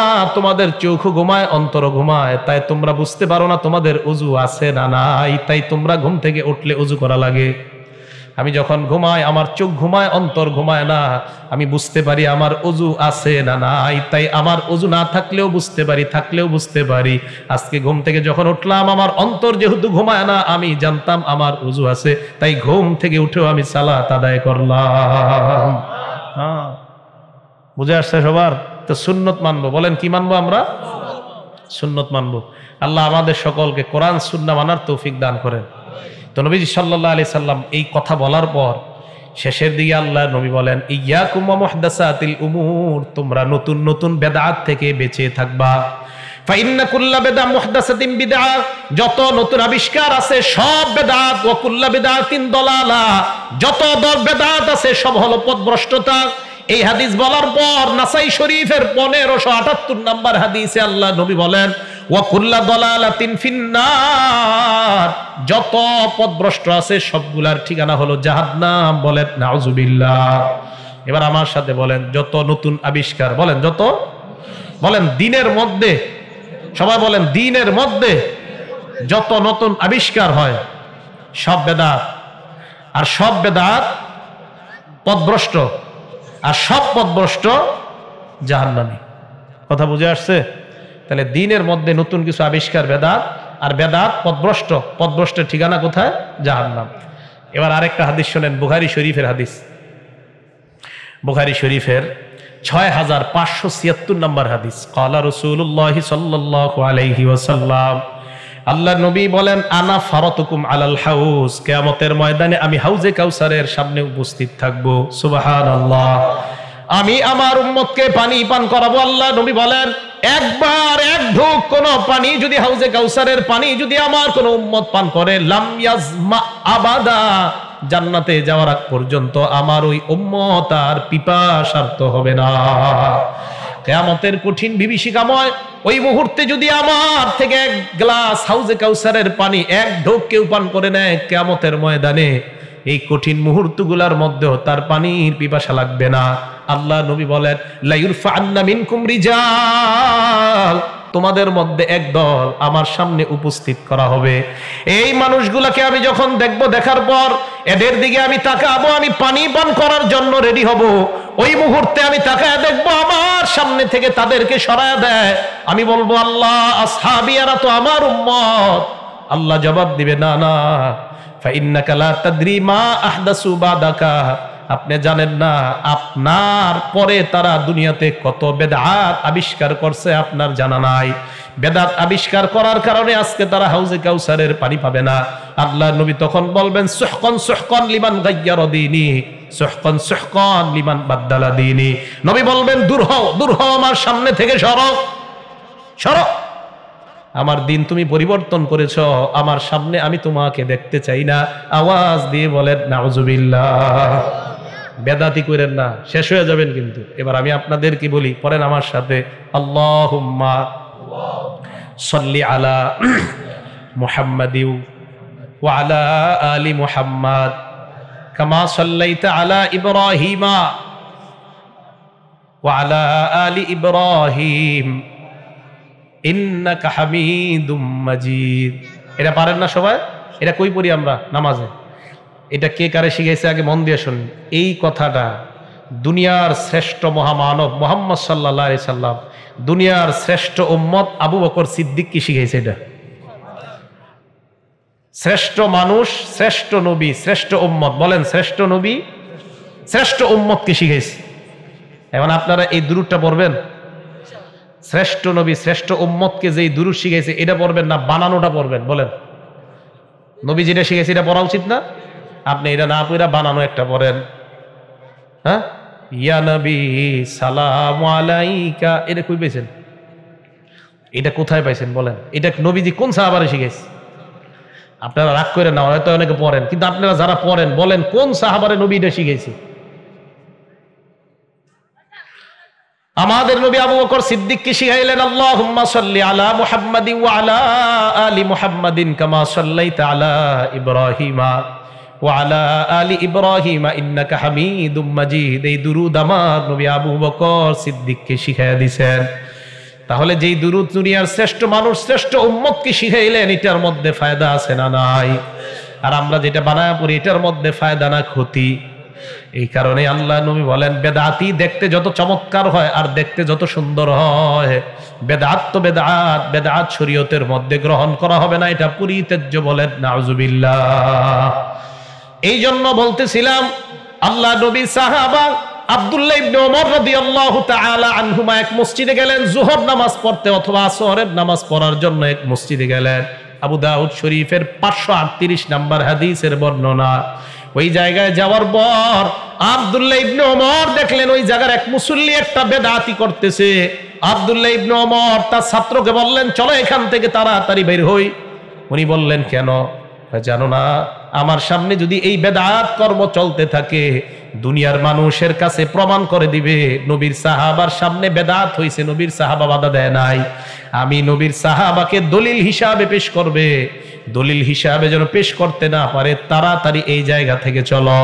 এই জন্য মুসলমান মনে রাখবেন, দাওয়াত দেওয়ার সময় কেউ যেন উল্টা পাল্টা করে হক্কানি কোন আলেমকে আপনাদের মাহফিলে আনলেন, আনার পর মাহফিলে বেদাতি শুরু করলেন আর ইউটিউবের মধ্যে এটা ছেড়ে দিলেন, কাম শুরু করলেন বেদাতি করার পর এটা আপনি ছেড়ে দিলেন ইউটিউবের মধ্যে। ছেড়ে দেওয়ার পর জনগণ বলবো হো দেওবন্দ মাদ্রাসার বড় হুজুর দেখি বেদাতি অনুষ্ঠানের মধ্যে আছে, তার মানে এই জাতীয় মিলাদ পড়া জায়েজ আছে। তাহলে সাহাবায়ে কেরাম নবীর সাহাবা উনি বললেন না এখানে থাকা যাবে না, এটা বেদাত। সুফিয়ান সাউরি রহমতুল্লাহি আলাইহি কি বলেন দেখেন, উনি বলেন আল বিদআতু আহাব্বু ইলা শায়তান মিন মাসিয়া। শয়তানের কাছে জিনা করা, চুরি করার চাইতে বেদাত তার কাছে প্রিয়। কোন মানুষ চুরি করছে এটা তার কাছে কোনো ব্যাপার মনে হয় না, কোন মানুষ জিনা করছে শয়তানের কাছে ব্যাপার মনে হয় না। শয়তান যদি জানতে পায় শ্রীপুরের হাজি মার্কেটের পাশে একজন নতুন একটা বেদাত বানাইছে দিনের মধ্যে, শয়তান কয় মাশাআল্লাহ তুই তো আমারে দরকার, এদিকে আয়। শয়তান খুশি হয়ে যায়। গুনার চাইতেও বেদাত যে করে শয়তান তার প্রতি বেশি খুশি হয়। কেন জানেন? কারণ ফাইন্নাল মাসিয়াতা ইউতাবু মিনহা। শয়তান জানে গুনাহ করার পর তওবা করলে আল্লাহ মাফ করে দেয়। আর শয়তান এটাও জানে ওয়া ইন্নাল বিদআতা লা ইউতাবু মিনহা। বেদাত থেকে মানুষ তওবা করে না। জানেননি কেন করে না? ফাইন্না সাহিবাল বিদআতি ইয়াজুন্নু আন্নাহু আলাল হাক্কি। যে বেদাতি সে মনে করে আমি তো হকের উপরে আছি, অতএব তওবা করার কোনো দরকার নাই। তো শয়তান খুশি হয় বেদাতির কর্মকাণ্ডে। কেন? শয়তান জানে যে বেদাত যে করে ওই ব্যক্তি জানে যে সে হকের উপরে আছে, এই জন্য তার কোনো সমস্যা হয় না। তাই শয়তান খুশি হয়, কেউ বেদাত করলে খুব খুশি হয়ে যায়। কারণ শয়তান জানে বেদাতি তওবা করবে না, বেদাতি বিশ্বাস করে আমি যা করি এটা হক কাজ করি, এটা হকের উপরে আছে। আমাদের ঈদ কয়টা? সবাই বলেন ঈদ কয়টা? রমজানের ঈদ আর এখন দেয়ালের মধ্যে ঈদ আর একটা পাওয়া যায়। দেয়ালের মধ্যে যে ঈদ পাওয়া যায় এটা আবার কোত্থেকে আসলো? আল্লাহ নবী দুনিয়া থেকে বিদায় নেওয়ার পর 600 বছর পর্যন্ত এই দেয়ালের ঈদটা দুনিয়াতে ছিল না। কয়শো বছর? 600 বছর পর্যন্ত দেয়ালের ঈদ দুনিয়ার মধ্যে ছিল না। ইরাকের মুসলিম শহরের আবু সাইদ মুজাফফর কুকুরবুগি সর্বপ্রথম দেখলো মানুষ খ্রিস্টানরা তাদের নবী ঈসা নবীর জন্মদিন পালন করে। সে চিন্তা করলো আমিও যদি আমগো নবীর জন্মদিন পালন করি এটা তো মহা ভালো ব্যাপার। ওমর নামে এক হুজুর রে ঠিক করছে, দালাল মার্কা হুজুর। কয় হুজুর আমি যদি দুনিয়ার মধ্যে যতই বলি নবীর জন্মদিন পালন করমু কেউ পালন করবে না, আপনি যদি একবার বলেন সবাই মিছিল দিয়া পালন করবে। দেখছেন নি দাড়ি টুপিওয়ালা গো কি দাম, ভালো কাজেও তাদের দাম, আকামেও তাদের দাম কম না। হ্যাঁ, এটা আকাম দুনিয়াতে শুরু করবো, এজন্য টুপি দাড়িওয়ালা খুঁজছে বাদশা। বাদশা জানে আমি কইলে লাভ হইব না, এক হুজুরে দিয়ে ফতুয়া দেওয়া হইতে। হুজুরে ফতুয়া দিয়ে দিল আগামী বছর থেকে ঈদ মিলাদুন নবী মানে নবীর জন্মদিন পালন করা হবে। মুহররম, সফর, রবিউল আউয়াল। মুহররম মাস থেকে অনুষ্ঠান করা শুরু হইতো, মানে আয়োজন। রবিউল আউয়াল মাসের 12 তারিখে আয়োজন শুরু করবে। এই আয়োজন শুরু করে মুহররম মাস থেকে। মুহররম যায়, সফর যায়, রবিউল আউয়াল 12 তারিখ পর্যন্ত বিশাল বড় আয়োজন হয়। গম্বুজ বানানো হয়, 5 তলা বিশিষ্ট গম্বুজ। ওই গম্বুজের মধ্যে বাদশা বসবে। 30,000 হালুয়ার প্লেট তৈরি করা হয়। কয় হাজার? হালুয়া এখন থেকে না, আগে থেকে আসছে। 10,000 মুরগি ভুনা করা হয়। 5,000 বকরির মাথা তৈরি করা হয়। ঐতিহাসিকরা লেখছে। এরপর 12ই রবিউল আউয়াল জাঁকজমক আয়োজনের মাধ্যমে নারী পুরুষ নাচানাচি শুরু করে দেয়। জি, আমাদের নবীর জন্মদিন পালন হচ্ছে, এই যে নাচানাচি। নারায়ণগঞ্জের কদম রাসুল মাজারে রবিউল আউয়াল মাসে এই কাজটা হয়। গত 2007 সালের ঘটনা, ওই জায়গায় আমি ছিলাম, থাইকা দেখছি। এই রবিউল আউয়াল মাস পুরাটা মাসে নাম কদম রাসুল। নাম কি? কদম মানে বুঝেন তো, নবীর পা। ওই জায়গায় নাকি নবীর পায়ের চিহ্ন আছে। নবী এশিয়া মহাদেশে আসছে বলে আপনাদের কেউ শুনছেন? এশিয়া মহাদেশে আমাদের নবী যাইছে, ওনাদের নারায়ণগঞ্জ যাইছে কদম রাসুল মাজার। হ্যাঁ, ওই যে নবীগঞ্জ দেখবেন ঘাট পার হয়েই মাজারটা একটু নবীর পা ওখানে পাইছে। কেমনে জানি চিহ্ন একটা আছে পাথরের উপর নাকি চিহ্ন, এটা দেখতে দেখতে সবাই দেখে আর নাকি বরকত হয়, এই হয় সেই হয়, এটা আছে এই জায়গায়। নাউজুবিল্লাহ সবাই বলেন। মানুষ যে কি পাইছে, ল্যাংটা নাম। এই ল্যাংটা মারা যাওয়ার পর তারে কেন্দ্র করে মাজার বানায়। মাজার বানানোর পর এটারে পূজা করা শুরু হয়। আরে নাম ল্যাংটা, তো ল্যাংটা যার নাম এ আবার পীর হয় কেমনে আমারে বুঝান? কোন ল্যাংটা যার নাম এ পীর হয় কিভাবে আমারে বুঝান? ল্যাংটা হুজুরের ভিতরে যে কি আছে জানেন না, যা আছে তো নামেই বোঝা যাইতেছে কি আছে, আপনি আবার বলছেন কি নাই। এই জন্য আপনাদের মাথায় যাদের গোবর আছে, কিছু মানুষের মাথায় গোবর থাকে, এই গোবর মার্কা মানুষগুলা এরা মানিক যারেও তার একজন সালাগায় দিয়ে হাঁটলো, নামাজ পড়ে না, কিচ্ছু করে না, রমজান মাসে বিড়ি খায়, সিগারেট খায়, এই লোকরে পীর বলতে তার নাকি কোনো বাধে না। কেন? সে নাকি এই লোকরে বাংলাদেশেও দেখে, মক্কা শরীফও দেখে, একই লোককে। এটা কিভাবে সম্ভব বলেন? তো এদের কি পীর বানায়? সালাগায় দেওয়া। এই জাতীয় পীররা কেন্দ্র কইরা এই বেদাত, নতুন নতুন বেদাত দুনিয়াতে চালু হয়। আর এই বেদাতি কর্মকাণ্ডের মধ্যে আমি আপনি জড়িত হয়ে যাই। আল্লাহ আমাদের সকলকে এই বেদাতি কর্মকাণ্ড থেকে যেন আমরা নিজেদেরকে বাঁচিয়ে রাখতে পারি, বেদাতের আশেপাশেও যেন আমরা ভিড়তে না পারি, আল্লাহ তৌফিক দান করেন। তাহলে বলেন তো, বেদাত এটা হারাম না হালাল? হারাম। বেদাতি কর্মকাণ্ড কি করা যাবে? বেদাতি কর্মকাণ্ড করা যাবে না। এর মধ্যে আরেকটা শবে বরাত। বলেন কি নাম? শবে বরাতের রাতের আমল করা জায়েজ আছে, ফজিলত আছে। তো শবে বরাতে হালুয়া রুটি বানানো, এটা আপনি কই পেয়েছেন? শবে বরাতকে কেন্দ্র করে হালুয়া রুটি বানানো বেদাত। শবে বরাতকে কেন্দ্র করে হালুয়া রুটি বানানো বেদাত। সবাই বলেন, শবে বরাতকে কেন্দ্র করে হালুয়া রুটি বানানো কি? হ্যাঁ, জোরে বলেন কি? সামনে শবে বরাতে খবর নিবেন কে কে বাঁকায়। হালুয়া রুটি শবে বরাতের দিন বানানো, এটা কই পেয়েছেন? আপনাদের কারণে এরপরে একটা হক জিনিস ওই দিন সবাই বেদাত বলে ঢালাও ভাবে। শবে বরাতের রাত ইবাদত করার ফজিলত আছে হাদিসের মধ্যে, কিন্তু এটাকে কেন্দ্র করে আপনারা হালুয়া রুটি বানান, এটা কোথায় পেয়েছেন? বেদাত। রজব মাসে খাজা বাবার নামে সিন্নি করা হয়, এই খাজা বাবার নামে যে সিন্নি কেন্দ্র করে যা করা হয় এগুলা সব বেদাত। শুধু বেদাত না, এখানে শিরিক করা হয়। আল্লাহ পাক রব্বুল আলামিন বলেন সূরা মাইদা, হুররিমাত আলাইকুমুল মাইতাতু ওয়াদ-দামু ওয়া লাহমুল খিনজির। আল্লাহ বলেন হুররিমাত আলাইকুমুল মাইতাত, তোমাদের জন্য মৃত হারাম করা হয়েছে। ওয়াদ-দামু ওয়া লাহমুল খিনজির, রক্ত হারাম। ওয়া লাহমুল খিনজির, শূকরের গোশত হারাম। ওয়া মা উহিল্লা বিহি লিগাইরিল্লাহ, আল্লাহ ছাড়া অন্যের নামে যা জবাই করা হয় এইগুলা খাওয়াও হারাম। এখন বলেন আল্লাহ ছাড়া অন্য কারো নামে যদি জবাই করা হয়, ওই জবাইকৃত পশু যারা যা রান্না করা হয় এটা খাওয়া হালাল না হারাম? খাজা মঈনুদ্দিন চিশতির নামে যদি আপনি গরু জবাই করেন, এই জবাইকৃত পশু দিয়ে যদি আপনি খিচুড়ি পাকান, কোন ওরস মাহফিল কেন্দ্র করে যদি আপনি খাজা মঈনুদ্দিনের নামে আপনি গোশত দিয়ে খিচুড়ি পাকান, অথবা হাসান বসরির নামে যদি আব্দুল কাদের জিলানির নামে যদি আপনি গরু জবাই করে গোশত পাকান, খিচুড়ি পাকান, এই খিচুড়ি যারা খাবেন পেট নষ্ট হবে, ঈমান নষ্ট হবে, আপনার ভিতরের সব নষ্ট, আপনার ঈমান আস্তে আস্তে বের হয়ে যাবে। আল্লাহর নবীর নামেও যদি কেউ গরু জবাই করে, মুহাম্মদ সাল্লাল্লাহু আলাইহি সাল্লামের নামে গরু জবাই করলাম, এই গরুর গোশত খাওয়াও হারাম। নবীর নামে যদি কেউ জবাই করে, এই গরুর গোশত খাওয়া হারাম। আবু বকর সিদ্দিকের নামে যদি কেউ গরু জবাই করে, এই গরুর গোশত খাওয়া হারাম। আল্লাহ ছাড়া অন্য কারো নামে কেউ যদি কোনো কিছু জবাই করে, এই জবাইকৃত পশুর গোশত খাওয়া হারাম। এখন আপনারা কি করেন? কোরবানির সময় হুজুর যারা জবাই করতে আসে 7টা নাম লেখেন, লেখা হুজুর 7 নামে। 7 নামে কি? হ্যাঁ, এই কথা কইবেছেন 7 নামে কোরবানি। 7 নামে কোরবানি মানে হুজুর 7 জনের পক্ষ থেকে আল্লাহর নামে কোরবানি। 7 নামে হুজুর, 7 নামে। আমার আব্বার নামে হবে হুজুর একটা, আমার আম্মার নামে একটা হবে। নাউজুবিল্লাহ বলেন। আরে নামে কোরবানি হয় না, পক্ষ থেকে কোরবানি হয়, নামে হয় আল্লাহ। বলেন কার নামে কোরবানি হবে? কারো পক্ষ থেকে কোরবানি হবে? বাবার পক্ষ থেকে, মায়ের পক্ষ থেকে, পক্ষ থেকে, আরে পক্ষ থেকে, কারো পক্ষ, মায়ের পক্ষ থেকে, বাবার পক্ষ থেকে, মুহাম্মদ সাল্লাল্লাহু আলাইহি সাল্লামের পক্ষ থেকে, মুহাম্মদ সাল্লাল্লাহু আলাইহি সাল্লামের নামে। তাহলে নামে পক্ষ থেকে বিষয়টা বুঝবেন। নবীর নামে গরু জবাই করা শিরিক, মায়ের নামে গরু জবাই করা শিরিক, বাবার নামে গরু জবাই করা শিরিক, আল্লাহর নামে গরু জবাই করা মুহাম্মদ সাল্লাল্লাহু আলাইহি সাল্লামের পক্ষ থেকে এটা জায়েজ। এই কথাটা কি সবার মনে থাকবে? তাহলে বেদাত পরিত্যাজ্য, বেদাত এটা গ্রহণ করা যাবে না।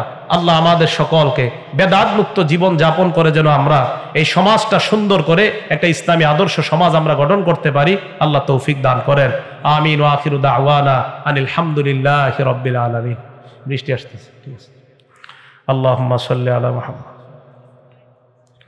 স্বর্ণখচিত কথামালা মুফতি মাহাতির মোবারক, এই বইটা আমিও দেখছি, কিছু অংশ আপনারা নিতে পারেন। বইটা আপনারা যাদের লাগে আপনারা কিনতে পারেন। স্বর্ণখচিত কথামালা মুফতি মাহাতির মোবারক, আপনাদের কেউ কারো লাগলে এটা নিতে পারেন আপনারা। বলবেন না? আল্লাহুম্মা সাল্লি আলা মুহাম্মাদ, একটু মুনাজাত করে, আমরা মুনাজাত করে যাই। اللهم صل على محمد وعلى آل محمد كما صليت على إبراهيم وعلى آل إبراهيم إنك حميد مجيد اللهم بارك على محمد وعلى آل محمد كما باركت على إبراهيم وعلى آل إبراهيم إنك حميد مجيد الحمد لله رب العالمين والعاقبة للمتقين والصلاة والسلام على سيد الأنبياء والمرسلين وعلى آله وأصحابه أجمعين ربنا ظلمنا أنفسنا وإن لم تغفر لنا وترحمنا لنكونن من الخاسرين رب ارحمهما كما ربياني صغيرا رب ارحمهما كما ربياني صغيرا মাবুদ মেহেরবান মাওলা, ইসলামী শরীয়তের মধ্যে কোনো বেদাত কর্মকাণ্ড মুক্তভাবে যেন আমরা ইসলামী শরীয়ত পালন করতে পারি তৌফিক দান করে দেন।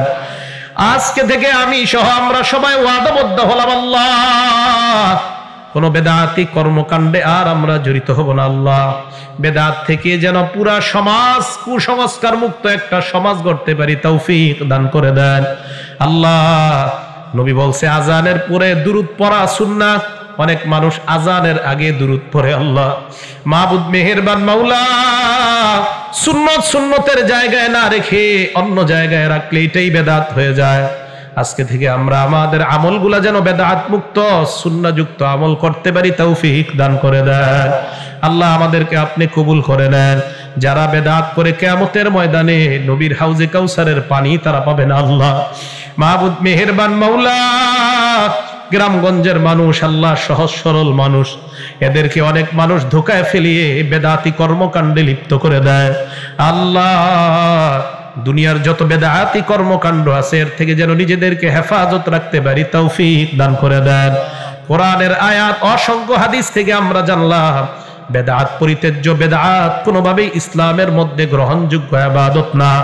মাবুদ মেহেরবান মাওলা দ্বীনের মধ্যে কোনো বেদাত থেকে যেন আমরা যে কোনো ছোট বড় বেদাত থেকে নিজেদেরকে হেফাজত করতে পারি তৌফিক দান করে দেন।